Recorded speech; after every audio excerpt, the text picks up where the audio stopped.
Hello, my kingdom advancers and those that are seeking to be redeemed. Pray you're doing amazing on the glorious day that the Lord has made.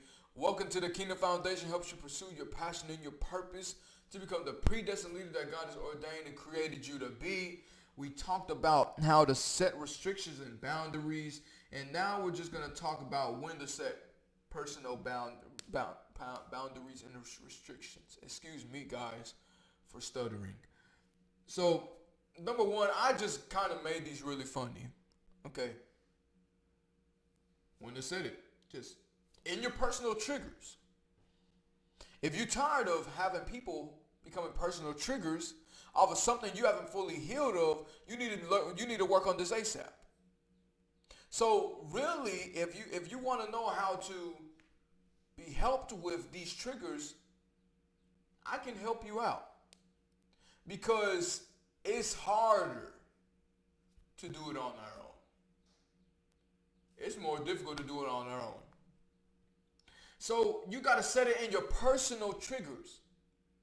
What are things that are personally attacking you that aren't others people's fault? What is personally attacking me? What is something I haven't healed from?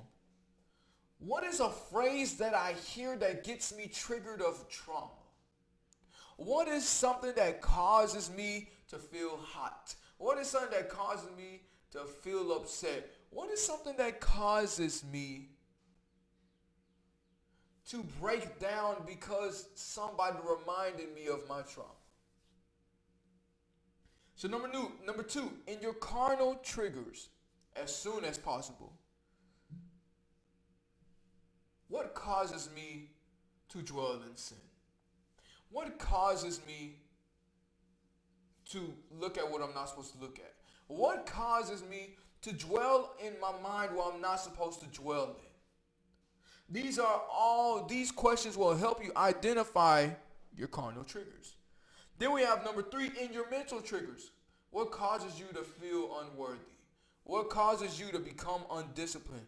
What causes you to lack motivation? What causes you to lose encouragement? What causes you to decrease in your drive? And then number four, once you set immediately after identifying. Set immediately after identifying. Don't wait. Go ahead and immediately, now I'm talking about immediately set these boundaries and restrictions in your life after identifying. Okay? So if I could say something real quick, the minute you set boundaries and restrictions, resistance will come. Whew. Okay? The minute you set boundaries and restrictions, resistance will come. Because now you're going against your carnality. Now you're going against demonic principalities. Now you're going against Satan. Now you're going against the enemy. Now you're going against the world. So now since you're trying to do right what is considered as righteous in the eyes of the Lord,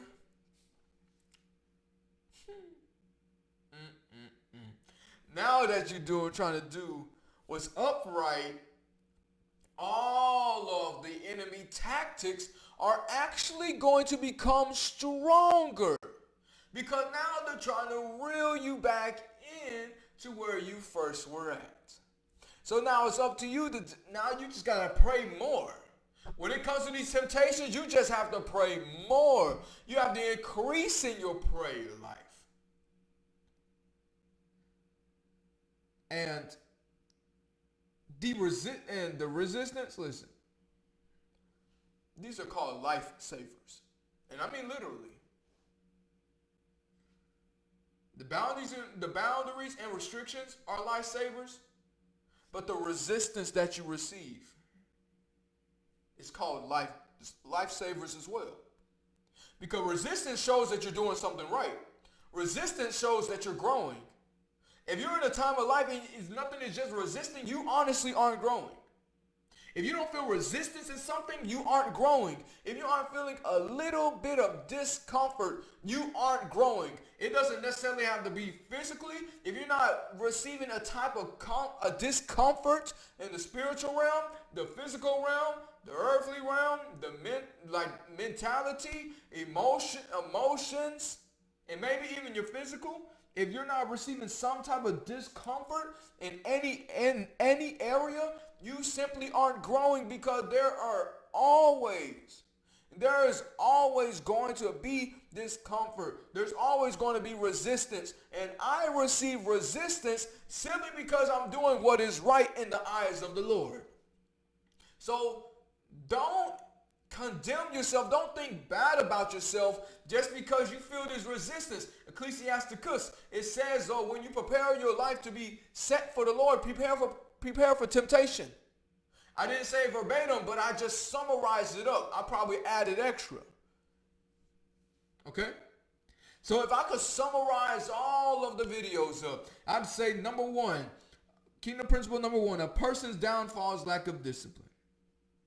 Kingdom principle number two, restrict yourself of all darkness.